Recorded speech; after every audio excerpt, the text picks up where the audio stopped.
दोस्तों, आप लोगों ने काफी वीडियो देखे होंगे जहां finance Guru and experts real estate investment for self use को स्टॉक मार्केट या म्यूचुअल फंड से कंपेयर करते हैं और बोलते हैं कि how living on rent is better than buying. बिल्कुल ठीक है, लेकिन हम में से ज्यादातर लोग इन्वेस्टर या फाइनेंस गुरु तो है नहीं।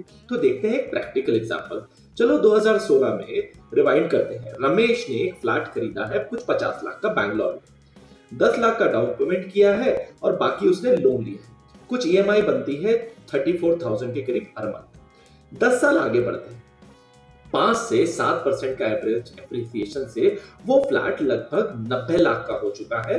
ईएमआई ज्यादा दिया है हाँ, लेकिन रमेश ने एक रियल टैंजिबल एसेट जरूर बिल्ड कर लिया। अब सोचो कि अगर रमेश ने घर नहीं खरीदा होता, 2016 में वही फ्लैट रेंट पर कुछ 18,000 पर मंथ में मिल जाता। Rent on an average 5 to 6% से बढ़ता और 10 साल में लगभग रमेश 28 लाख के आसपास रेंट पे करता। लेकिन असली फर्क यहां आता। अब रमेश ने वो 10 लाख का डाउन पेमेंट नहीं, वो 10 लाख स्टॉक मार्केट में इन्वेस्ट किए होते और ईएमआई और रेंट के डिफरेंस को भी स्टॉक मार्केट और म्यूचुअल फंड में इन्वेस्ट किया होता। इंडिया का टिपिकल आफ्टर टैक्स रिटर्न अगर मैं 14% भी मान के चलूं, तो रमेश की नेटवर्थ यानी उसके पास पैसा कुछ 67 लाख तक होता या शायद और भी ज्यादा।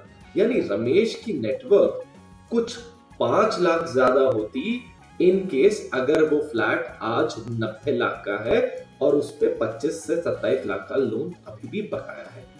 पर अगर आप लोग में से जो इन्वेस्ट नहीं करते या एक्स्ट्रा पैसे बैंक में पड़ा रहता है या धीरे धीरे खर्चों में निकल जाता है, जैसे कि foreign trips, iPhone and other IT gadgets, ये जो भी शॉपिंग कुछ भी खरीद लिया, तो अगर खरीदना ही बेटर डील है क्योंकि ईएमआई ने तुम्हें फोर्स किया है वेल्थ बिल्ड करने के लिए। तो फाइनल टेक अवे, अगर तुम इन्वेस्टिंग में डिसिप्लिन हो तो रेंट पे रहना बेटर है।